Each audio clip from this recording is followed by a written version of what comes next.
Welcome into this week's edition of Maverick Insider. The Minnesota State track and field program is right in the heart of the outdoor season. I'm Rob Clark, joined alongside junior thrower Elise Jensen. Elise, just how exciting of a time is it to kind of transition into this outdoor season? I know things can be a little bit dicey with all the weather and everything. Yeah, it's definitely really exciting compared to indoor. Indoor is a little bit more boring in my opinion with only 2 throwing events, but outdoor you get 4 throwing events, and it's really exciting once it starts getting warmer outside and you start seeing a lot more PRs from people.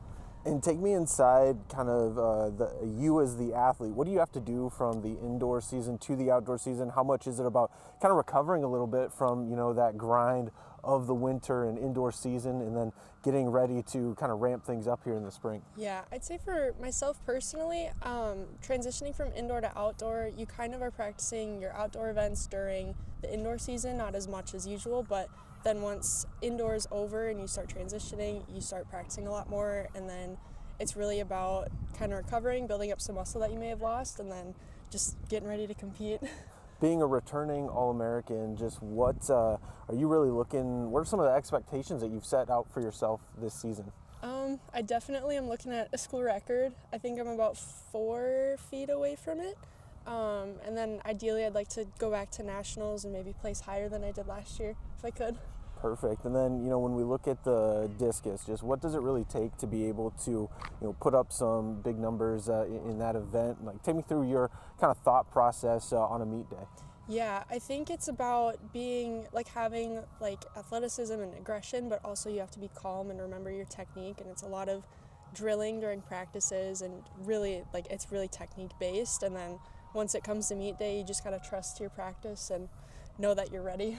I feel like this throws group likes to have a lot of fun. Can you talk about kind of just how close-knit this team is, this squad is and everything? Yeah, I definitely think that a lot of us are very laid back and kind of chillaxed a little bit. We definitely like having fun with each other. Usually during practices and then during meets, it's really fun to be able to hype each other up and be able to cheer each other on and just be kind of silly. So what's the number you're really looking to hit this year? I mean, I'd say 170s, maybe 180 if I'm really confident. That'd be kind of a stretch, but I think it could be there.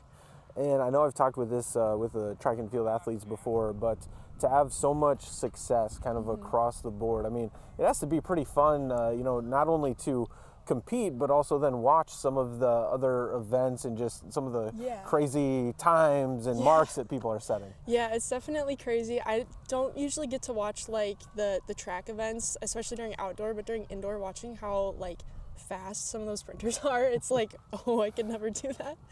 But yeah, watching the jumpers too, we have a bunch of really good jumpers, across triple, high, long, it's a very well-rounded track team, I think, that we have.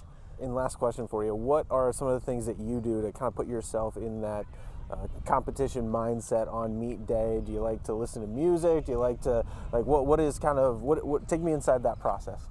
I definitely do a lot of visualizing and trying to visualize the best case scenario, and then if everything goes wrong, what am I gonna do? And then I definitely like to listen to music to kind of hype myself up, but then also some more chilled out music to bring myself down a little bit. So I just get to experience the range, and then I'm kind of centered. Perfect. Well, thank you so much for joining me, and best of luck this season. Thank you. We'll be right back after the break. Stay with us.